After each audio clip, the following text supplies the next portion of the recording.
A galactic historian is a person that looks at all the lines of dramatic karma. A galactic historian goes to each and every line of dramatic karma and lives in soul family with everyone, so they see the big picture of all of the karma that's going on in a local part of the universe. The infrastructure of potential was there. You still had to connect the dots and use a series of free will expressions to get you there. There are also a number of people, the karmic doors closed them off to so much, all that was left was this galactic historian guy on the internet. People who listened to the Galactic History 1 and within a year went back to sleep because the world turned to be really shitty and no one woke up. None of the predictions happened. I understood as a higher soul that being in this time with the perceptive nature of the human I could be, attracting people to the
Hello, everyone, and welcome back to the Talking Stick Show. So, this is the first Talking Stick of 2025. Happy New Year, guys.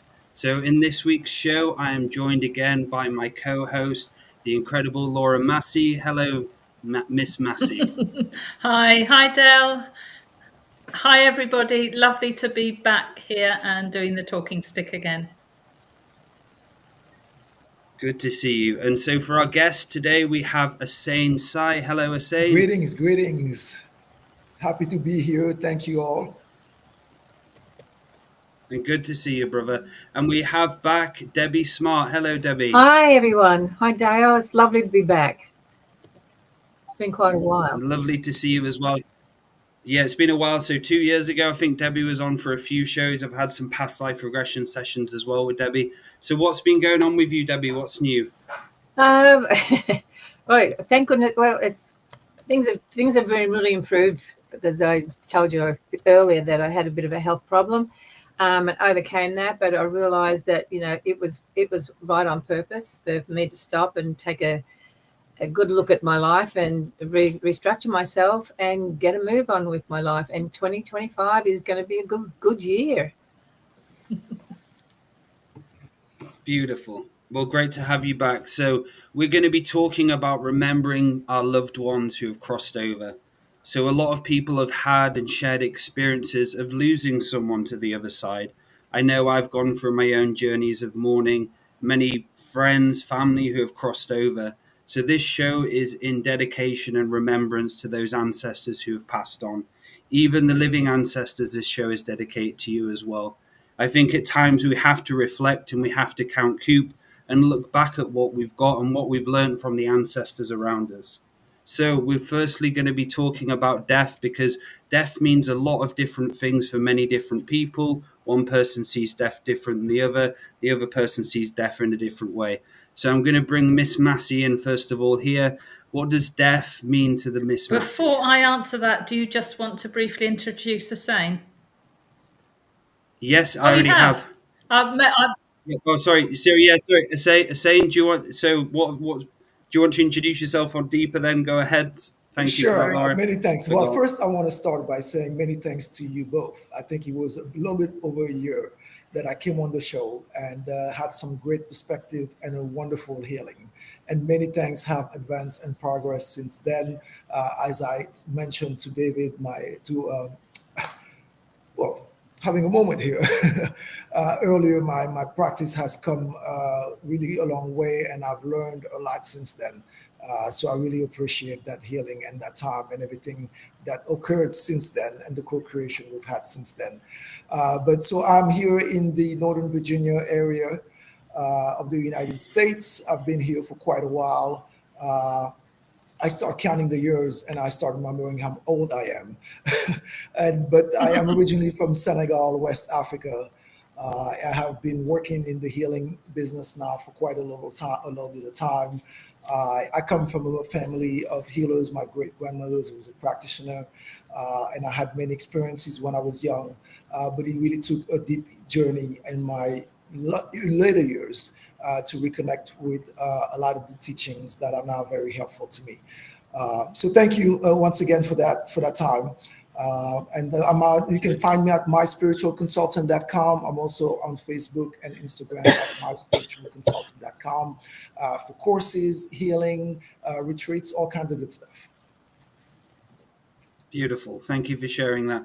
And we'll put the question over to you then, Hassan. So what does that mean to you? So when you first hear those words, what does it mean to you and the impressions you pick up?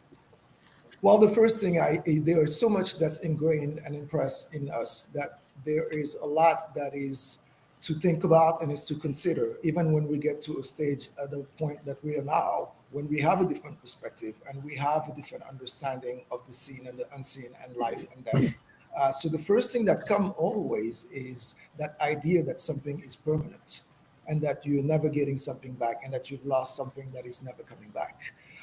And to overcome that, obviously the tools that we have now to understanding that physical death doesn't mean the death of the eternal. So the first thing is understanding that and allowing the human being to really process that and what it means, because it means so many things to so many different people.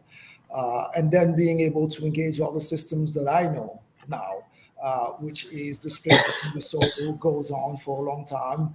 And we really are in non-separation with all the beings out there, and that we can have our own experience with the being long after they are physically gone.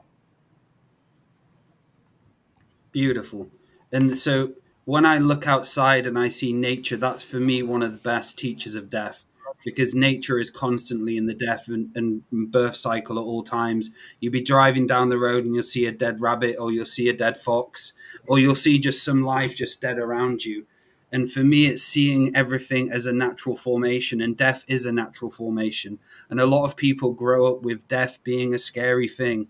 But when you start understanding that death is a process from one experience to the next, and it is a natural process, it takes more of the polarization from the feeling of death. Because as I grew up as a child, watching horror films and watching all of these different things on telly, my perception of death was very different growing to when I was 18 years old. But when I went through my own awakening, went through my own spiritual journey, and started to learn about different aspects of shamanism and the animals and so many different teachers out there, it made me realize the bigger picture of seeing death as an honoring, and those who cross over have to be honored as well. Laura, do you want to come in here and add anything to that? Yeah, thanks for that. If I miss stuff, it's because my internet keeps dropping, a bit the same as Debbie's. Okay, so death, yes, everything that you both have said, and we're taught to fear it, we're taught it's the end, rather than it being our eternal soul's journey, because we're not even taught about we have a soul that is on a journey, and all the many lives and so on. Death has been taught to me to be pretty final, and there's nothing the other side, and us four sat here and many others know how untrue that is. And losing loved ones is hard at the time, but when you tune in to them and you know that part of them is still with you, part of their soul is working with yours, your higher self working with their higher selves, and it really is, for me, a transition from one plane of existence to another plane of existence. And when you understand it in that format, as many people do now, it takes all the fear. For me, it takes all the fear out of it, even for my own death. Not that I want to go anytime soon, but you have a degree of acceptance, and I think in that degree of acceptance that what do they say? Nobody's getting out of here alive. we just live in a we just live in a We all share it, don't we? Like milk in the fridge. yes, yeah. We just you know that you're moving on to another expression, another form of existence, and that for me takes a lot of the fear out of it, and also the fact that, like us here, we all connect with our loved ones, I'm sure, in the unseen or wherever we think they are, and that's a beautiful thing to do. Why not? You have the same relationship. Your relationships don't Yes. change in some ways when the other person moves on, but the way the relationship is maybe changes. Perspectives change because they have, in some ways, a greater awareness than we do here. They're open. That they're somewhere else, another dimension that we've forgotten about. Beautiful. So, Debbie, the same question for you. Well, I totally agree with the whole three of you, what you've covered already. Yes, growing up as a child and seeing loved ones pass, like relatives and stuff like that, it used to scare me because of the religious upbringing that I had. That once you die, and there's nothing more, and or you've got to wait for second coming and all that sort of thing. And as you get older and you start to see other perspectives, and like you're saying, you can see in nature everything renews itself. There's everything can die off and then it renews. It goes into like a sleep state and renews itself. and that I had going into the field that I'm in with hypnosis and taking people back into past lives. That's what actually inspired me to go down that road, because I really wanted to know, is there more to life than just living and dying? There's got to be something more behind that. And of course, I've discovered that. And also I've had loved ones who've passed over now and come to me in my dream state. And sometimes I'm really aware of them. They're giving me messages. And also when I'm taking people through hypnosis and into regression to get to root causes, sometimes their loved ones appear and give them messages halfway through the hypnosis. And, to me, it shows me that life does go on. There's still a connection, and there's no need to be in fear of it. It's just need to open up your consciousness more and like open up your perspective and realize that there's so much more to life. And we have, and I think people who don't believe that there's anything more than this don't have a moral have as much as a moral code, because if you know that you're going to have to come back, or you're going to come back, and that everything here is a learning curve, and then we evolve, and we're here evolving as souls. It opens up the perspective so much wider, and you realize that there's no accidents. When people have all these terrible things that might be happening in their lives, you realize that they've chosen those to learn from and grow from. There's no victims in that way. And so to me, death is just is a new, like, it's a finishing of one thing and a new beginning of something else. Yeah, so it's it's a very broad subject. Dale, can I interject here as we're just on this particular word, death? Because in the early 1940s, my grandmother channeled a series, many stories, poems, and so on, from what they called the Golden Fields or Summerlands, which is where we're talking about now. And this is somebody came through. She asked them what death meant to them. And the person who came through said, the word death sets up a most unpleasant vibration here because of centuries of unhappy associations in the mind of man. There is no death. It is an ugly and inadequate word to describe the beautiful transition from turmoil to peace, from separation to reunion, and from darkness to light.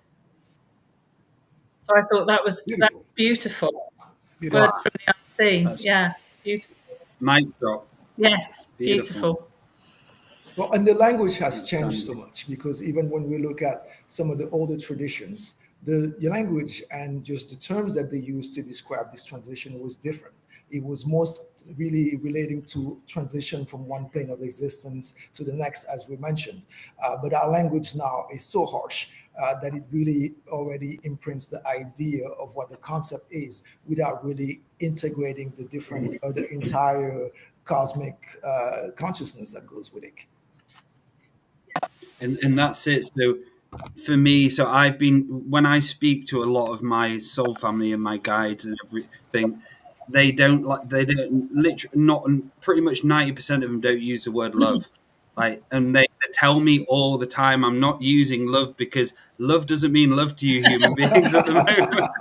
It's just a word you throw around, love, love, love, love, love. So that was really funny you saying that, talking about that, because for a lot of people it can trigger people, can't it? Like, a lot of people can say I love you, I love, love, love, and love. What does love mean? But what does death mean? Because if you say it so many times and so many people have different experiences for it, this is where linguistics can limit us, isn't it? Where the wording can actually limit us for what we are.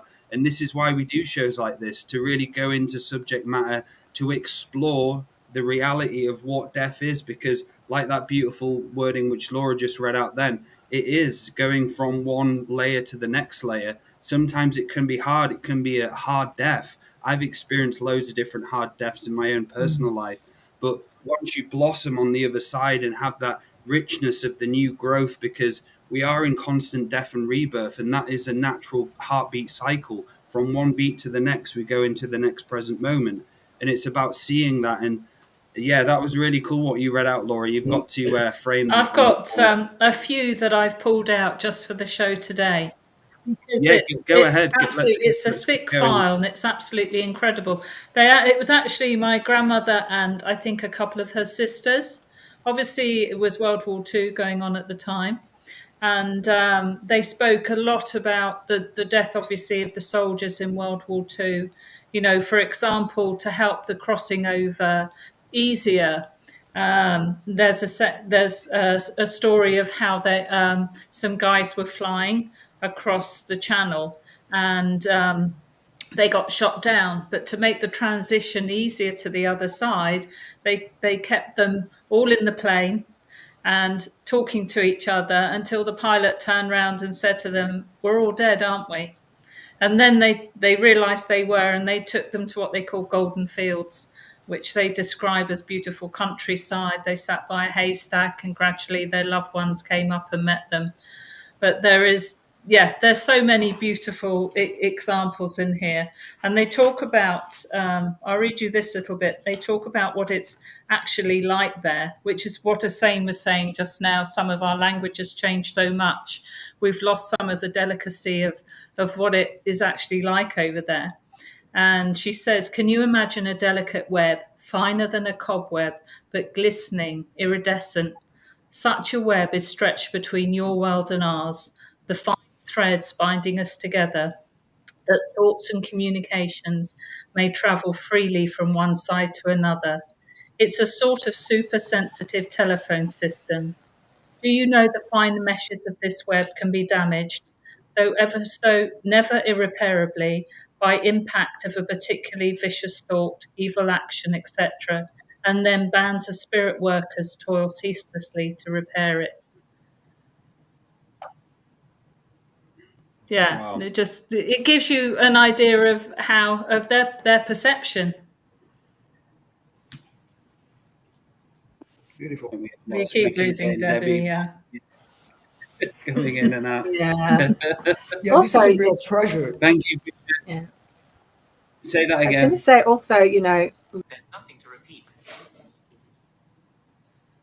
Oh, my Siri took off. There's nothing to repeat. So we've lost. Yeah, Debbie we're again, having fun tonight, aren't we? Yes, we are. Revving up the engine motor. 2000. This is our first show in a month. It's good to be back. And just speaking to the chat and all of you viewers out there, if you have any experiences of loved ones or just someone you want to drop in the chat, just put their name in to remember them. Just something we can see And if you have a story, just post it in the chat about an experience you had, or when someone crossed over, how it changed your life, because having experiences is so important, and sharing them, because everyone has a story. Not one story is better than the other.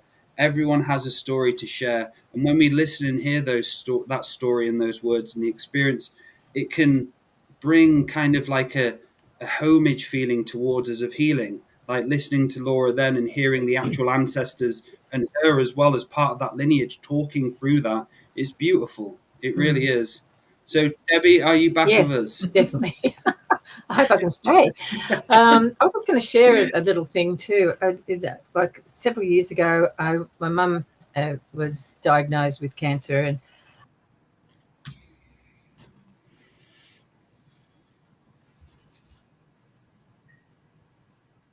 So, I think we've lost Debbie again.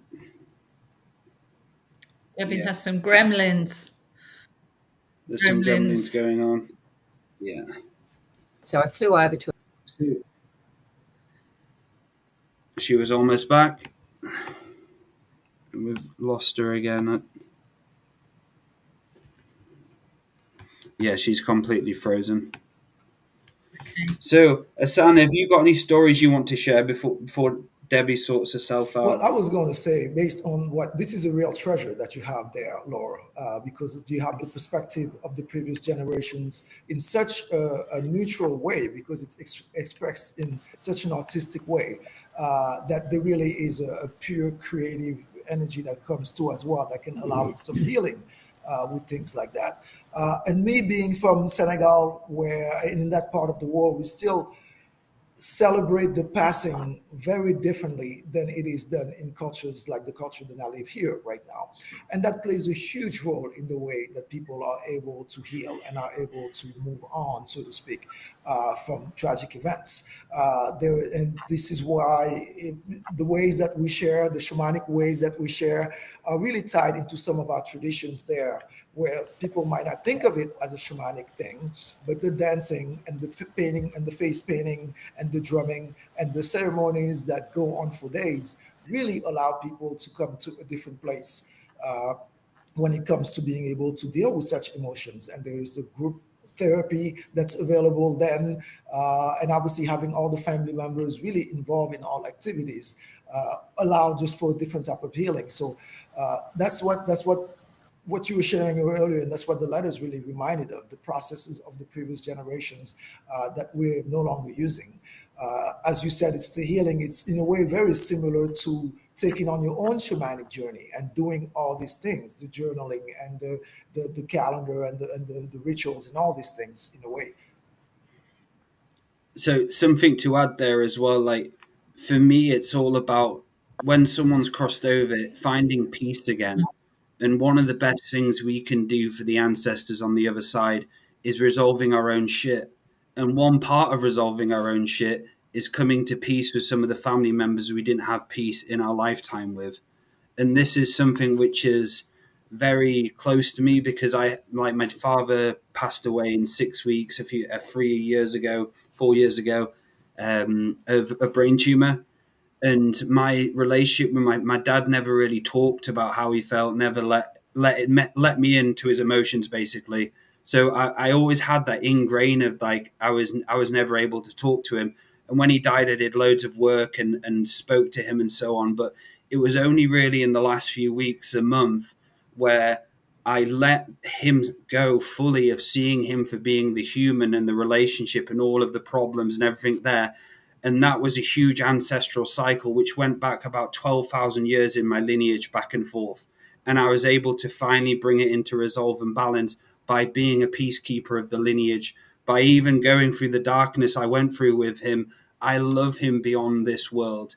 And like, he is one of my closest and best friends. And and so I had an experience 2 nights ago, and the synchronicity of this happening was, my father came in at 2 a.m. On a nighttime, and he was showing his face, but he was really young and youthful, had different hairstyles, looking slick.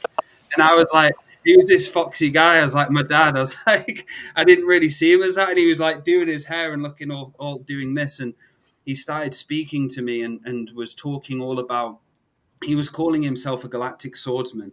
and he came into me. He showed himself as a samurai, but then he showed me loads of different forms of the swords, and he said, "I like to go around different universes and galaxies, trading these swords and creating these galactic swords." And I was like, "Holy shit, Dad!" So then we talked about the next 6 months coming up, and the journey I've been going through has been difficult in the last few years, coming out of a divorce. So, but there was a point where I heard him in a different way because I let go of the physical presence, him, and all of the stuff I went through, being a kid, being pissed off. "I don't forgive you, Dad," or "You weren't the best dad," all this, blah, blah, blah. I actually got past all of that and saw him for who he was. And now I see him as one of my guides. I can see him as this swordsman in a different way now. And he goes, "You finally accepted me to be a spirit guide of yours, because I've been wanting to do this for a long time within this lineage." And this is what the cycle of all the past of someone dying, everyone killing themselves. "Oh no, you're dead. I'm going to not live my life anymore." I was actually able to start living and being who I was, even through the death and all the shit what went on. So there was a huge resolution within me. And I was like, holy shit, this is what I remember Andrew talking about this years ago with my father and his contracts. And this was just kind of like continuing on the story and me realizing, holy shit, I've just resolved thousands of years of this karma and this lineage from having such war with my father, but then being the peacekeeper. And he comes through and he calls me the seesaw. He goes, "Me and you have been the seesaw so many times, and we like to do it to each other.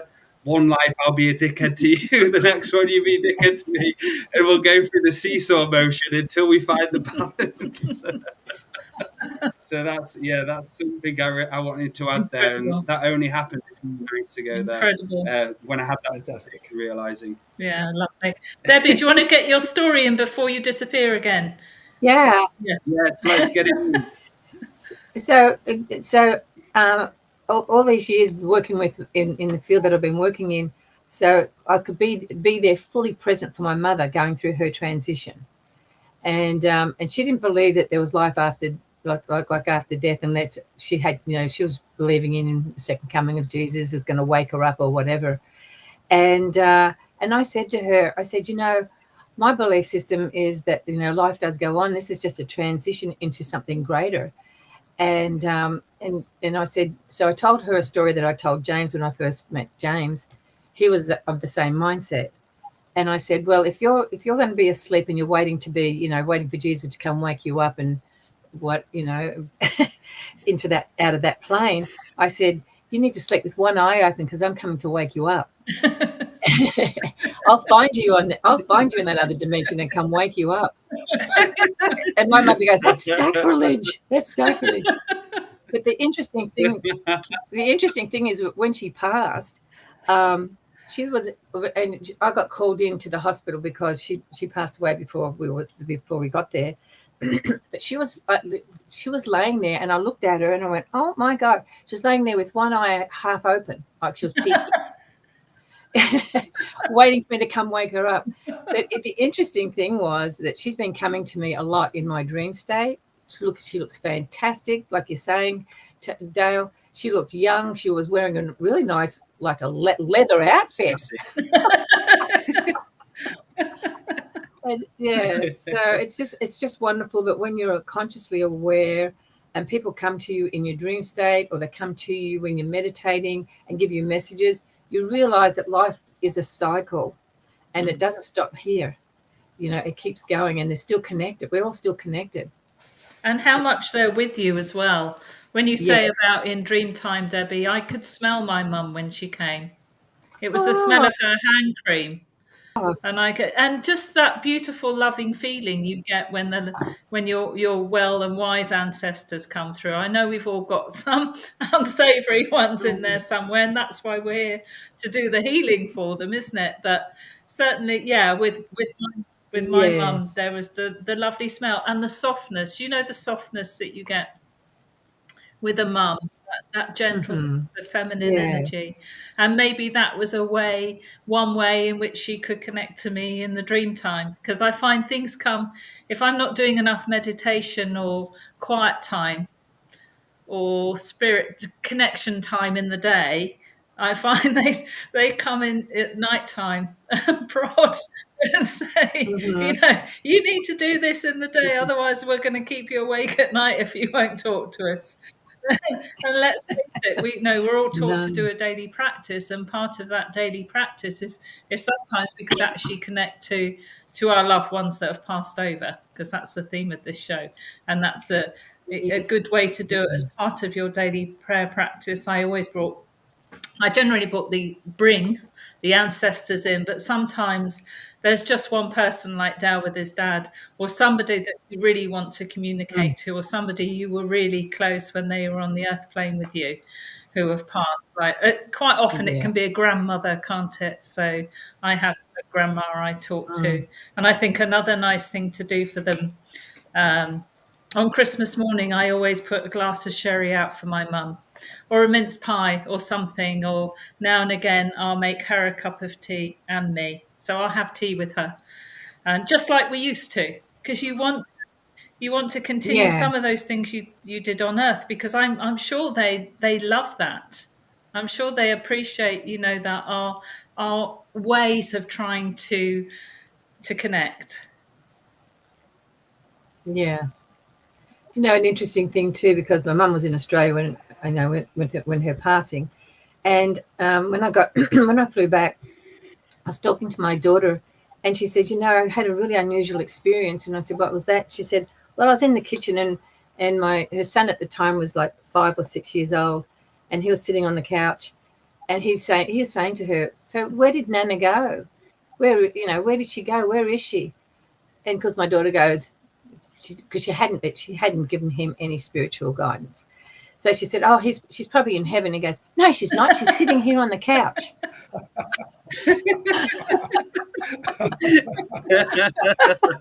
Brilliant. So children sometimes really.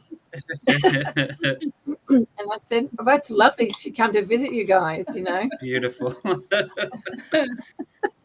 So children can see a lot more than what we can. Yes. In a lot of ways, and they seem to accept it easier than what we did at that time. And that's it, is getting yourself back to that childlike state where there's a knowing that there's an unseen world there. There's a knowing that you have a guide and a higher self, which connects to all of these hubs of you, but also all of these doors which open to ancestral homeworlds. And it's about how you can be in contact with your own trust and your own discipline of, you can do it. Everyone can do it.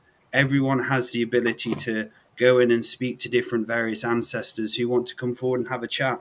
It's like just then, as you were talking, my nan was talking to me and was talking about, let's talk about the fight, why humans have to fight so much, and how giving up the fight is going to be one of the most beneficial ways to accept death. Because that's one of the biggest things humans have against death, is the fight, that everything is a fight.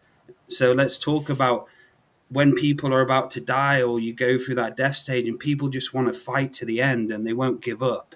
Let's talk a little bit about that, because that seems like an interesting behavior pattern. Debbie, I know you've probably dealt with a lot of people with these behaviors, so let's talk about it. Well, also being a nurse, I did a lot of hospice work, right? So people are on their deathbed pretty well. And some people are willing to, can't wait, go peacefully. They just want to go peacefully, and they just feel that they see their loved ones come to them to help them cross over.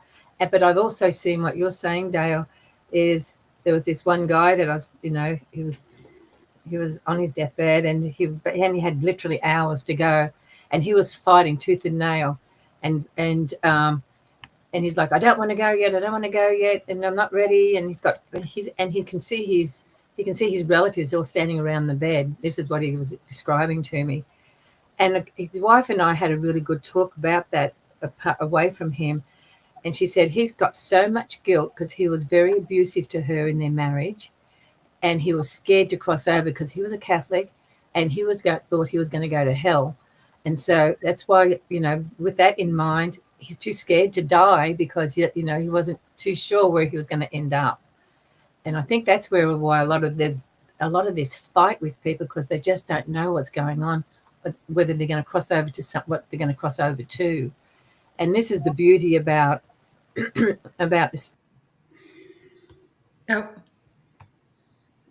Debbie gone again. She's gone again. She'll create a song, shall we? It's Debbie gone again. There she goes Yes. again. Oh dear. We'll give her 10 seconds. We'll give her another 10 seconds. That was really Yes, interesting. it was. So we don't have a very lively chat at the moment. So if you're here, let us know. Happy New Year, everyone. We are in January. We're in for some fun things about to unfold this year, I'm sure. So Debbie, we are getting you back on. Yes. So I was saying, So go ahead where you left right. off. So I was saying that there's been a lot of people that I've and there's books about it too, who have near-death experiences, and that has opened up their mind and realised that there's more to life than this body. That there is life going on forwards once they cross over, and I've had a near-death experience myself, but I was already aware that there was something more than than this lifetime. And so I just think that, people now are wakening up more and more and more. And there's so many books out there.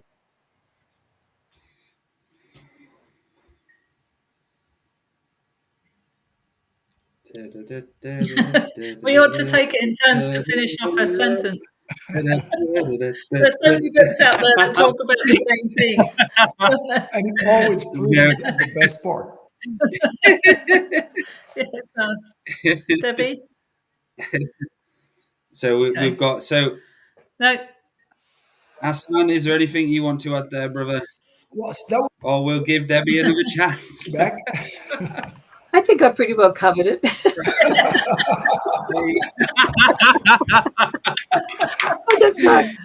I give up. Yes.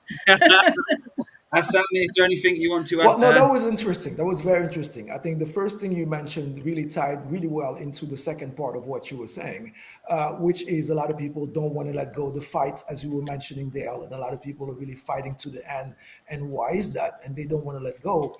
And on the other hand, as well, as you mentioned, with the near-death experiences, I myself have been around people who were around that near-death experiences, and you could tell the soul was trying to go, and they were not ready to go, and they could fight a little bit, but it was pretty much the other side of the same coin, which is all of these evaluation of what they think their spiritual karma is in this life right now, and why they want to stay or why they want to go when it's not their time. And you could see really the soul really trying to say, no, you're fine. You could just stay here. But the will and desire of the person was almost gone. And it took almost a conversation to say, you're fine. And finally, for the person to realize that, well, they could be back here and they could resolve whatever karma they think they have right now. In this specific case, it was someone who was really having a challenging life with their daughter and really after a battle with alcohol and drugs. But whatever the case might be, and that fight to just stay on, is definitely something that the mind does. That's not easy to understand. That's it. And so my nan, Gillian Prest, who is a beautiful human being, a brilliant nan, had some great times with her. So she took her, I think it was 6 hours to die, somewhere around about that, where she wouldn't go. And I think my granddad basically was telling her to die, basically. He was like, just please go. Like, she just wouldn't. She kept dying, coming back, literally breathing, coming back for about 4 or 5 hours. And I know that was her way of creating ancestral resolution within the lineage, because every single part of what we experience, the good, the bad, the positive, is forms of resolution, either karma or dharma coming into our lives. And so when she crossed over, there was a part of her which knew that that resolution was finished and she could have a lifetime where she wasn't in pain anymore, because that death was a balancing, and that death was a mirror effect of her life, because she led a life where she was bedridden really early, taking loads of different drugs, always in pain, always in this and that. And towards the end was a resolution of the karma going on. And now she knows in the future plan she's going to create, she's not going to live a life like that anymore. She's going to live a life of freedom, because that resolution's done. That experience is done. I've done the shit. I want to do something different now, love. So let's get Debbie back in for the another. Debbie, hello. Back in. I'm back in. I, So, does anybody have any other stories, Debbie? What were you going to yeah, say then? I had one story with one of my clients, and I was taking her through. She had a traumatic experience, and she couldn't understand why it happened to her. And in the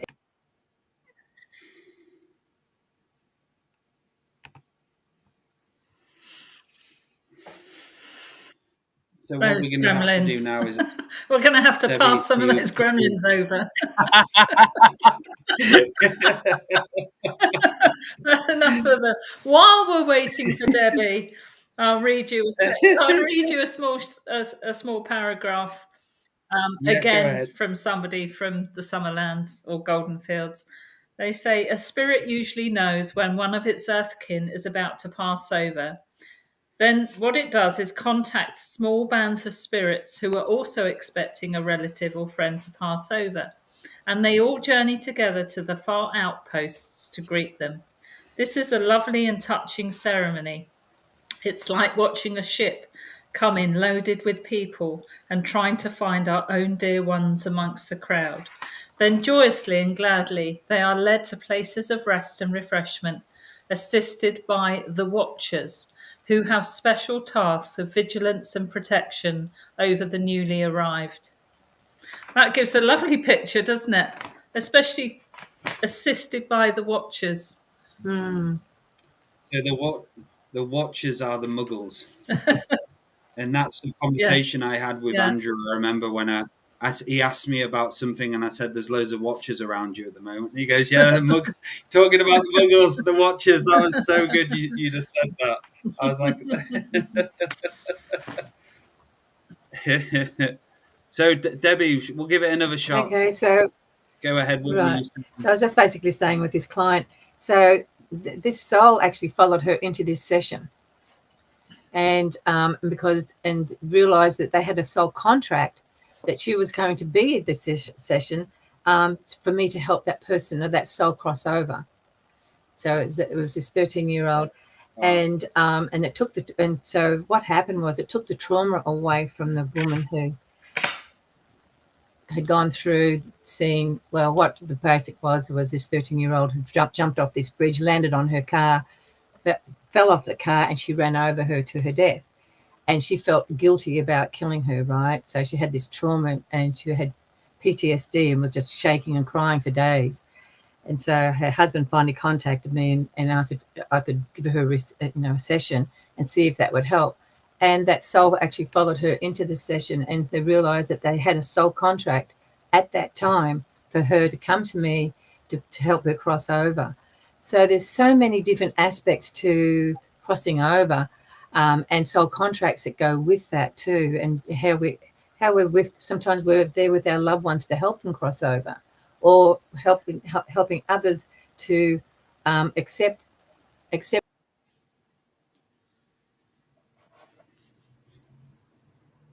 So she's gone again. I don't think she's going to come back for a good minute. So we have got a comment. Laura, do you want to read out Sam's comment? There's a really good comment there. Yeah, my grandma passed and left some old bills in the side of her chair she passed in. This took me and my mum on a journey finding our ancestors. And 2 years, the name on the bill was one of my, for 2 years, and the name on the bill was one of her soul names. Yeah. Wow. I remember her telling me that story. Yeah, There's a beautiful. story. So there's I had a client not so long ago actually, and one of his family members died really close to him, and I could see them, but they were like a guardian. It seemed like they were an angelic guardian around them, but they came into. There's a lot of people who come in, and when we see deaths which are quite short, stillborns, babies who die really young, a lot of deaths come in for shocks. Not all of them. I'm not talking about all of them here, but this was just a specific one. What came in to shock the lineage, which came in, wanted to come and have a taste of what this world was like, but it knew its death was going to cause some sort of repercussion for them to think about more of their inner self. Because sometimes when a child comes in. Like, do you imagine losing a child, the pain, what that must mean? It must be the worst pain possible. So each and every death, like an older death to a younger death, has its meaning, has its ancestral values. And like it's about seeing that from the middle perspective and on a soul level journey, what Debbie was just talking about, that there's so much more meaning behind everything. What's the meaning behind all of us on Talking Stick? It's not just that for this, there's something else, what we don't understand, but on a deeper level, there's some perspective and soul contracts going on here. That who is listening, who's watching us now, all those people listening and viewing us, what's our contracts towards you? It's fascinating to see that there's a bigger picture always going on. There's a bigger bird's eye view at play. So, Debbie, continue on what you were talking about just then. That was Yeah, so it is very interesting to realise that, you know, when we're talking about people crossing over, what our soul contracts are with those people if we're meant to be there with them and help them to cross over. Because there's, you know, there's a lot of people who haven't woken up and they've got. so. Hassan, is there anything you want to add? Because I think that Debbie's just going to keep cutting out. As you mentioned there, I think the awareness of the spiritual contracts and really what is our interconnectivity with all of us here. And She made an attempt. Go ahead.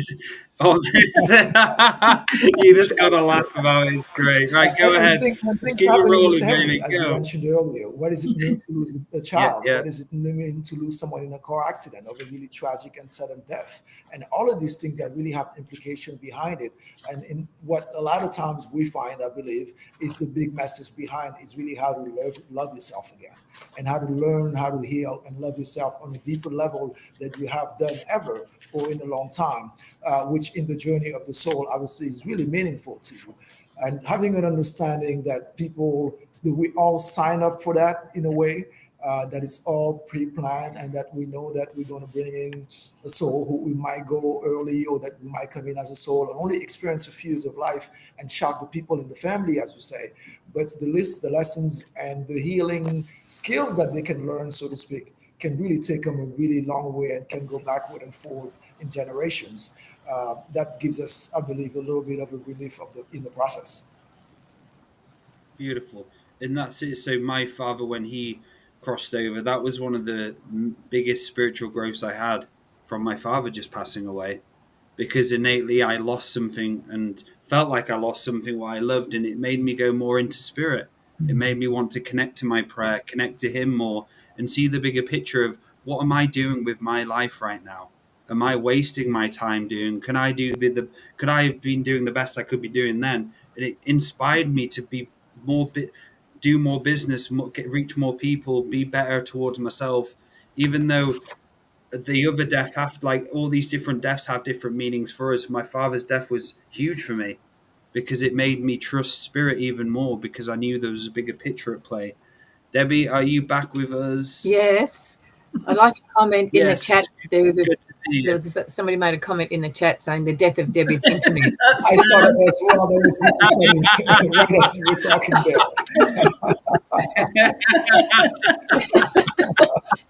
Good one, Sam. And I thought my internet was evolved because I got all new stuff. You got some new eyes. It's more like the shaman's death. It's a death in the universe. Keeps coming back. Yes. Oh gosh. Does anybody have any other stories they want to share? I'm sure we have so many. Oh, gosh. I'll share one. And it's to do with Natalie. Everybody, like a lot of people who had followed Andrew in the past, knew Natalie. And another friend of mine who's really great at cranial sacral therapy had done a healing on her mother. Right, so what we're going to have to do when Debbie comes back in, we're going to put her on video off and let's give that a go. Yeah. I don't believe it's the internet Best because bandwidth. she actually has full internet. I really don't know what's going on there. So it's Gremlin. Visiting me, and Oh, there you go. Oh, So, Debbie, can you turn your video off and try that just while you're speaking and saying the...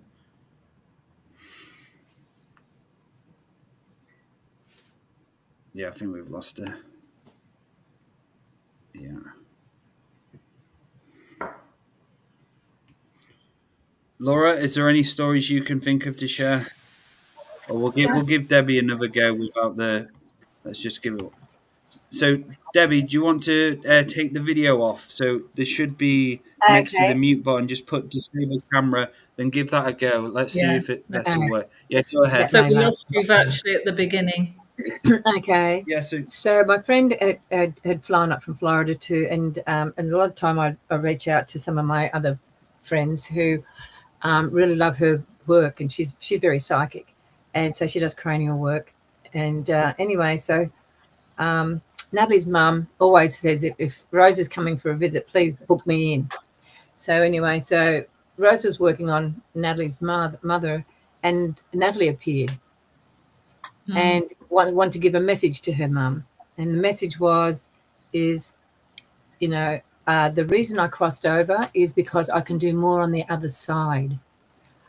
And and that brought closure to her mum, because it was pretty tragic and traumatic for her to lose her daughter at such a young age, as well as losing a friend.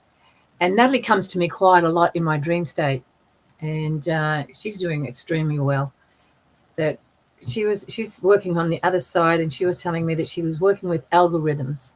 She's here and using these algorithms to boost the energy on the planet Wow. and to help people. And so she's working on the other side, almost like a guide, and helping people and helping the planet with the energies and whatever. And so it just brings so much closure to you, when you know these things. Yeah, I think it is of comfort, isn't it, to those who are this side? Yes. And wondering, just because you miss, you miss that physical connection.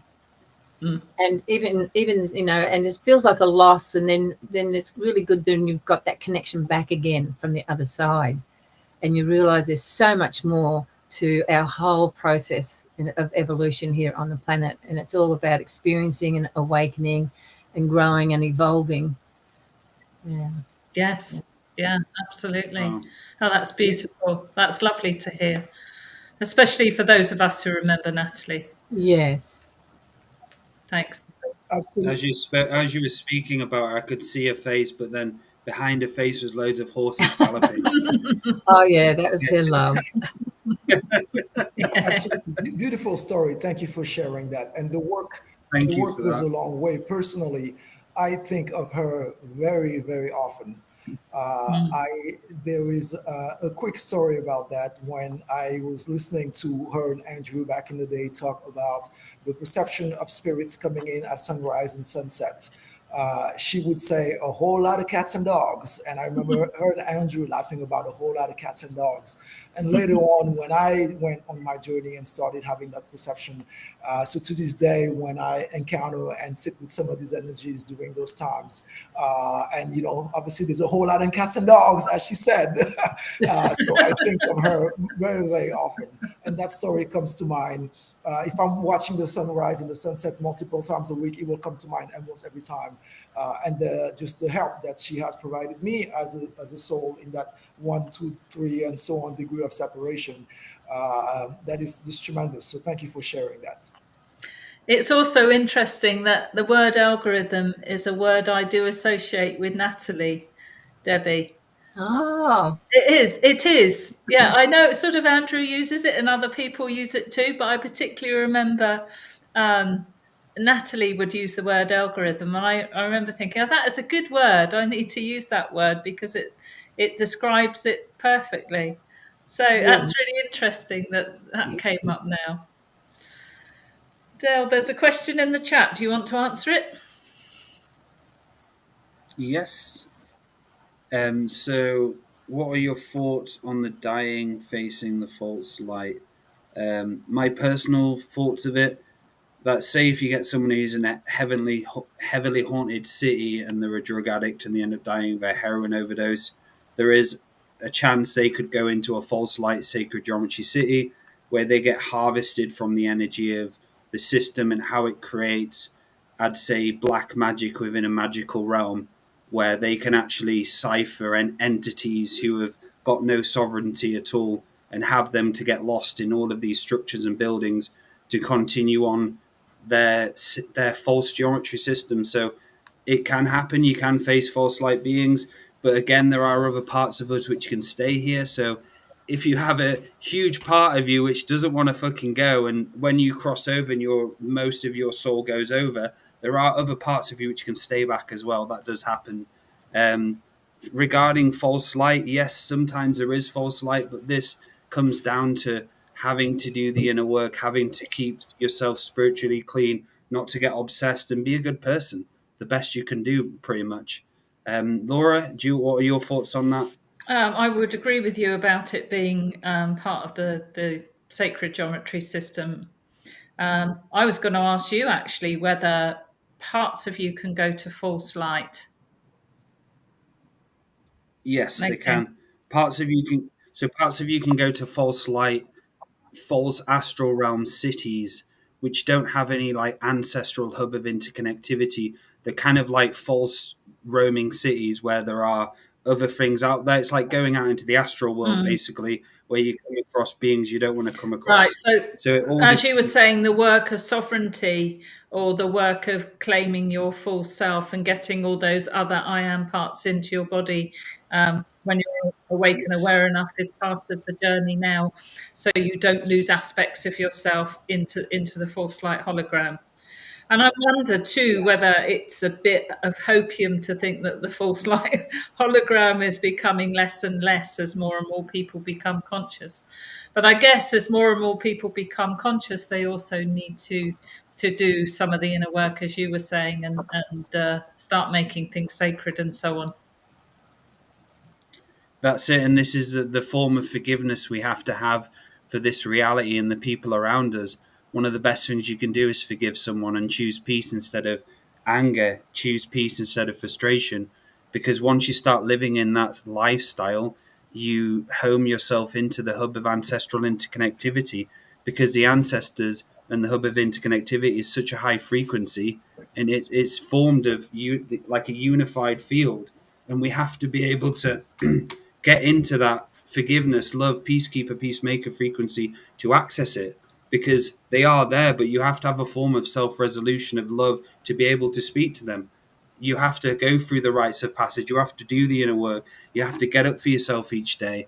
But also you have to take like as Andrew said, the stick out your ass. That's one of the biggest things what blocks people from speaking to them, is they're so uptight all the time about everything.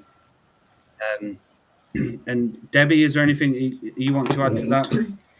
No, I think you covered that really beautifully. And I do agree that we do have to do the spiritual work and the inner work, is because it's where we're at consciously at that point of death to is where we're going to cross over to, and what we're going to, set up for ourselves in that next space of moving on forward.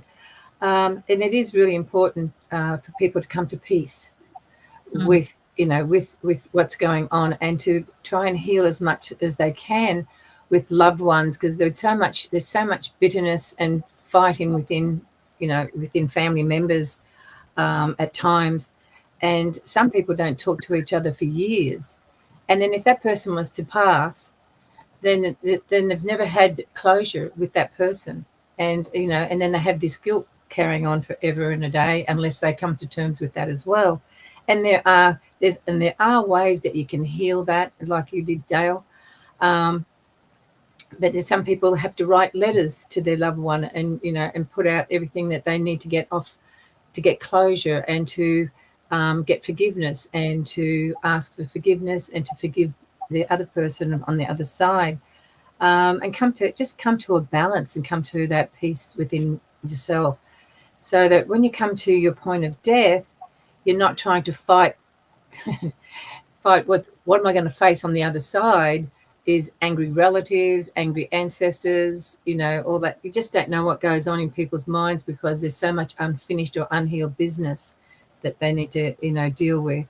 And so I think that now that there's a spiritual community awakening people up to more and more and more of that, just like this Talking Sticks show, you're bringing a lot of answers to a lot of people who are probably still struggling with that aspect. about the, crossing over, and realizing that they have to take responsibility for their own lives and what they create, Yes. and then what they take forward in the next life. So that's all I've got to say. Beautiful, beautiful, Debbie. And that's it, is taking the ancestral responsibility, which everyone has. And this is what this show is based on: ancestral responsibility of passing the talking stick to the next person on the show, to the person who's the next person on the show, and hearing the way they perceive life, their own resolution, because it's important we can balance ourselves through these shows and opening ourselves to centers or going out and meeting people. We have to go out there to balance. And for me, my going back to my dad, was seeing how important that was. Like, for my other family members, they find it so hard when he's gone. They think life's over and they give up. And like you said, Debbie, self-responsibility is so important here. When you die and they're crossed over, what can I do in this moment to be responsible for my ancestral resolution? So really, really great words there, Debbie. Thank you. Laura, anything you want to add? No, did the saying talk about it? Because I think it's quite an interesting one, this dying facing the Yeah. false. Hussein, have you got anything to add? Great points. I think you both made great points there. And to piggyback on that, the healing, because it's always about the healing journey, as I mentioned earlier, that process of coming to resolution with it is very similar to taking on your own healing journey with the journaling and really the planning. Obviously, right as it happens, it is a difficult time. So allowing your humanity to come through, but also knowing what happens within the body and knowing what happens within the self, and that the love is the first thing, the self-love is the first thing that we let go of. So we really go into self-preserving mode instead of really living. So not eating and not taking care of the body. And there was a lot of things that happened within that process that required the similar steps to me as a healing journey will be to really write down what is happening with us right now. As you mentioned, if it's enjoying a food that they like, if they really had a pizza that they like, have plenty of that pizza, have it till you're sick of it. That's the only thing you can eat. But really honoring it, the process in a similar way is really, really helpful to get a different perspective, because it is about love and joy. Everything that we do and that we create from our energy and our ever connected source energy is about love and joy. So once we lose that, it makes it difficult to move on in this life. And what you're really talking about is working from that heart space, a saying, in the love and joy there, isn't it? And I guess if you're approaching death in that way, then the transition has got to be a bit easier than, like we were saying before, if you're trying to retain control and battle it and so on.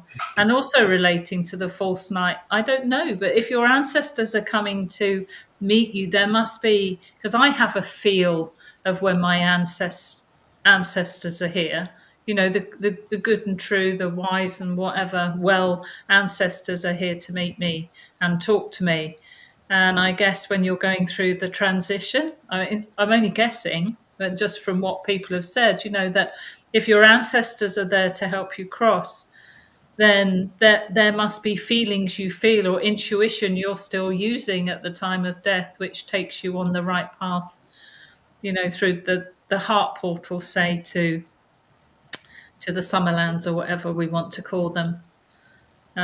It's a really interesting question. It's a really good question. What makes me wonder, like Dale, you mentioned also when we were talking about the false light, is depending on where the people are at in their life, like with the drug addicts and people who have done horrendous things to other people and, maybe have murdered and all that sort of thing. You sort of make you wonder when their time comes, when they cross over, are they going to create a false light because of what they've got in their field, or do they get an opportunity to heal that once they cross over? Yeah, That's it. And I have witnessed it is so like so there's, as you're saying this, I have an ancestor coming in now, and she's been talking to me for a while, and her name's Ursula. and she's from the 14th century, and she's basically been talking about embroilment and how the embroilment of the ancestors has kept us away from coming together as a society. And this is why the peacekeeper and peacemaker is so important, because we've been embroiled in war for so long, and it's been passed down from person to person in the lineage. The ancestors seem to mimic and play it like a dance. It's like coming into a Pacific dance all the time of repetition, where you don't really get any resolution. You don't get the forward thinking of creating the new weave, creating the new dream.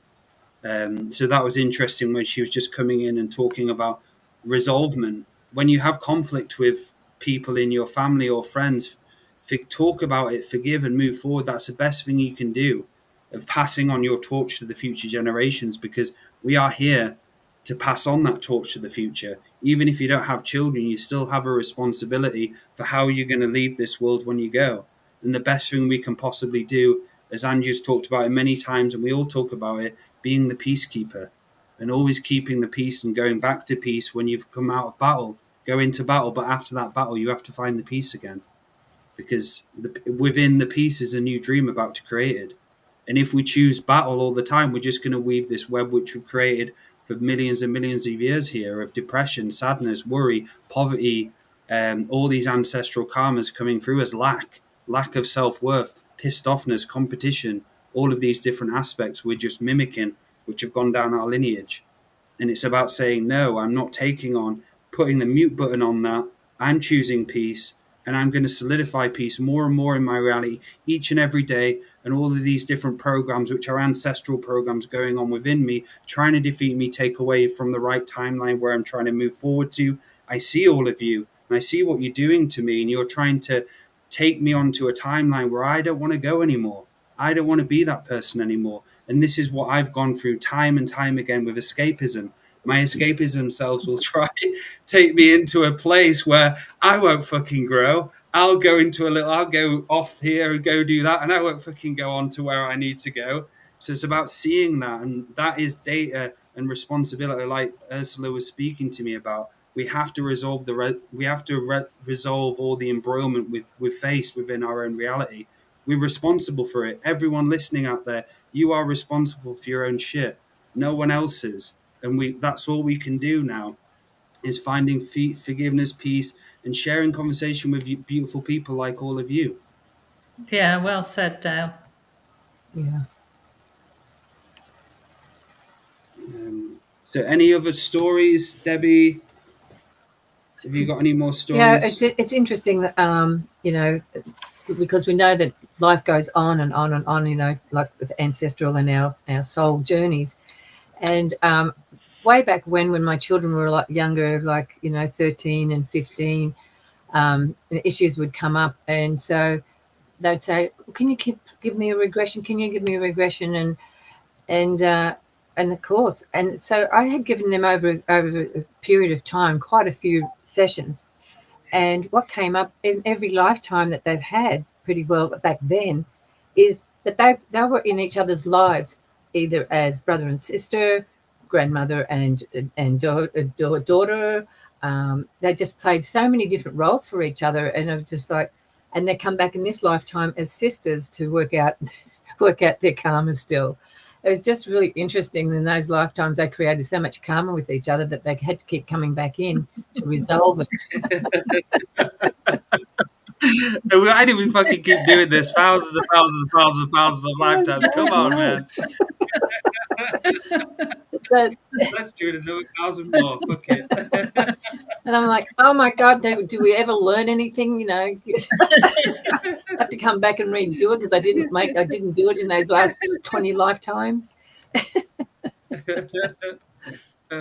Brilliant. Think about how bad they would have been in the Dark Ages. You got it easy now. Yeah.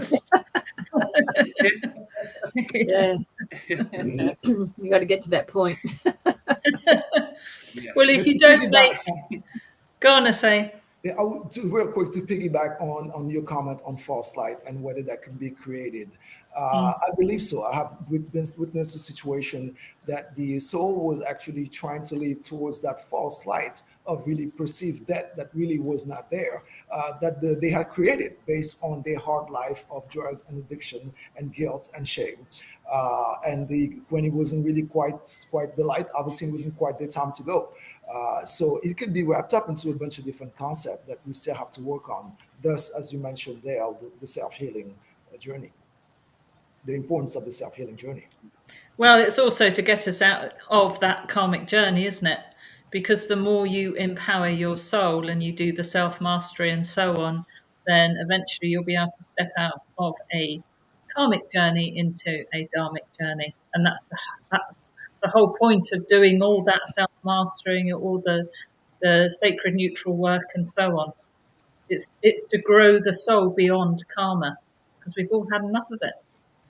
Yes. We want to evolve. This is our soul's journey, isn't it? It's not just this lifetime. It's our eternal soul that we've been talking about. Making muggles great again. On that mission, aren't you, Dale?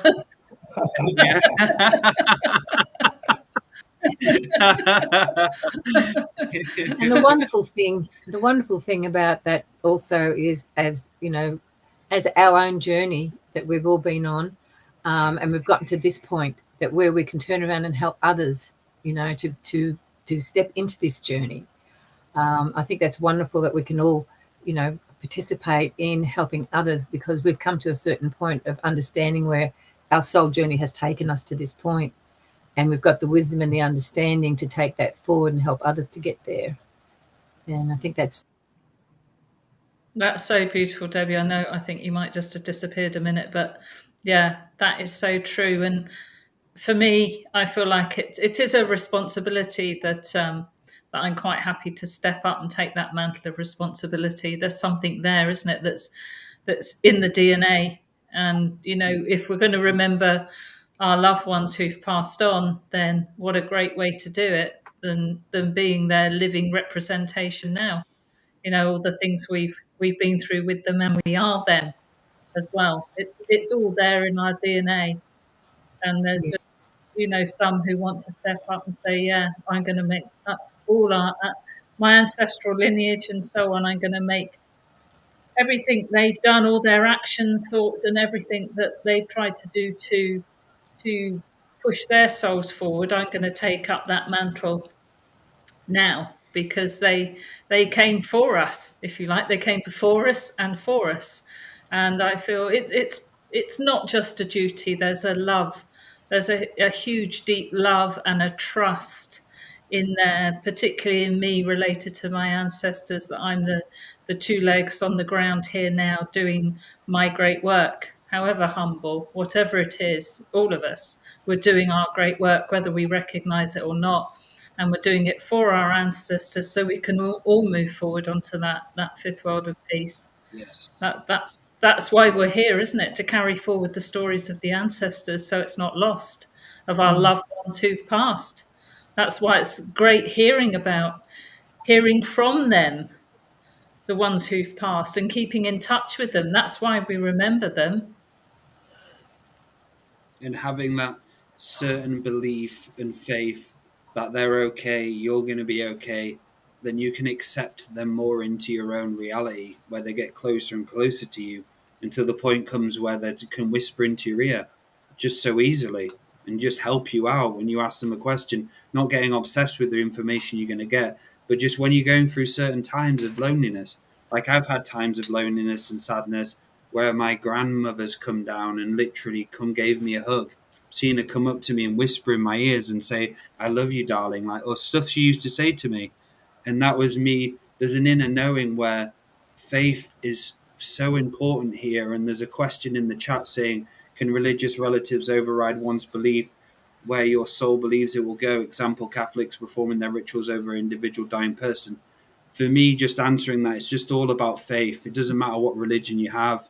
Doesn't matter who you are, what you do, what religion you have. As long as you have that faith-based awareness and love, then you're going to be okay. Then you're going to be absolutely fine. As long as you're not into the dark, obsessed with darkness, horrible, and so on. We all meet those type of people.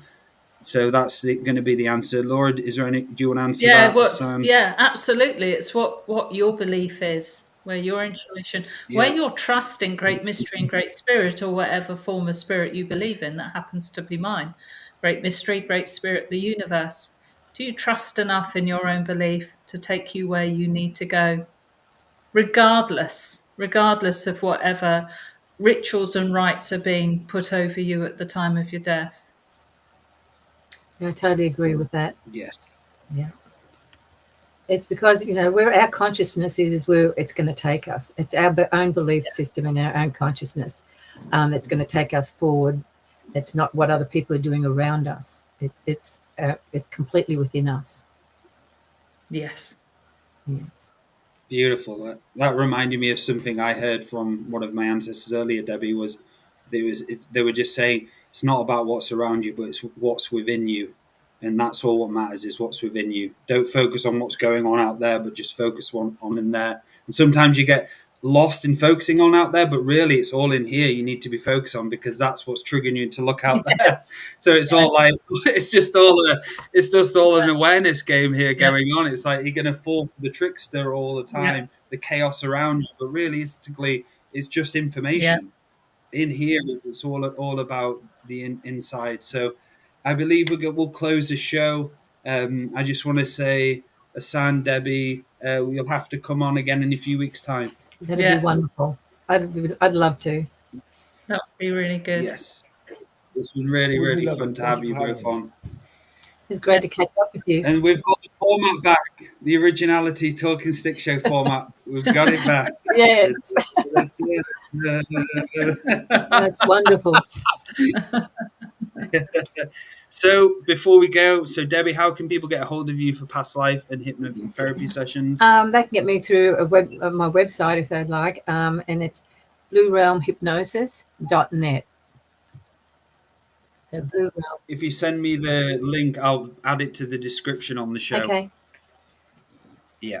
So it'll be in the description for those on the show. For anything to add, Debbie, before we say goodbye to you? No, it's just that it's wonderful to be able to, and thank you for bringing me on for this show. It's wonderful to be able to discuss these things in such an open way and with wisdom that we've gained through our own experiences, and to be able to share it with other people. So to bring some answers to them and open up their minds to a lot more. So thank you so much, Dale and Laura and Asan. It's wonderful to be able to connect it this way. So good to have you back, Debbie. Oh, thank you. Many deaths on the video. I don't want any more many internet deaths. Do something about that. There'll be a strong worded phone call tomorrow. Excuse me. To the Gremlins. Yeah, phone call to the Gremlins. Aside, how can people get a hold of you for sessions and so on? So you could find me at myspiritualconsultant.com on my website. I'm also on Facebook and Instagram as My Spiritual Consultant. And yes, you can connect with me there. Beautiful. Thank you. Laura Massey. You can have a private session with me if you'd like help on your self-empowerment journey using shamanic practices, all the ones I've learned from Andrew and beyond. So you can contact me at Laura2Feathers with the number 2 at gmail.com. So I have a website, twofeathersmedicine.com, but also with Dale, I'm operating the pain management clinic.com is where you can find the pain. We're operating the pain management clinic in the south of the UK. So if you're anywhere near us, or even if you're not, we can find local accommodation for you. If you'd like to come and try some of our services there, we have the famous Lucia light number 3. We have the pulsed electromagnetic field therapy, where you lie on a mat and feel wonderful afterwards. And also our hands-on healing. I do craniosacral therapy. Dale does some wonderful stuff too. So come and see us at the clinic if you'd like to. Pop in, have a cup of coffee. And been great being here and coming back on Talking again. Thank you, Dale. Thank you, Asane. Thank you, Debbie. Thank you. And thank you, everyone. So I am changing my format of some of my sessions and what I'll be doing. So I am offering Dreaming Lodge sessions at the moment. So it's a bit different to psychic surgery.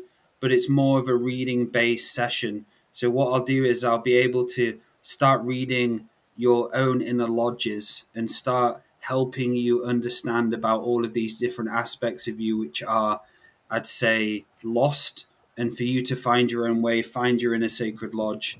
It will also include ancestral healing as well, where I'll be working and reading the ancestral lineage and the information I get to form a plan for you to help resolution in your own way of balancing your own karma, because that's what all the inner lodges are, ancestral karmas and all the different parts of us which don't want to go forward. So if you'd like to go help going forward, finding that vision, finding that inner bear lodge, drop me an email. So I'll just put my email up on here.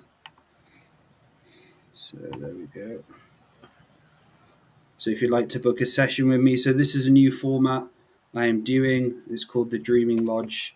So yeah, I just want to say thank you everyone for listening. And if you're watching in the future, drop a subscribe, a like, a comment. We really appreciate you. Thank you and God bless.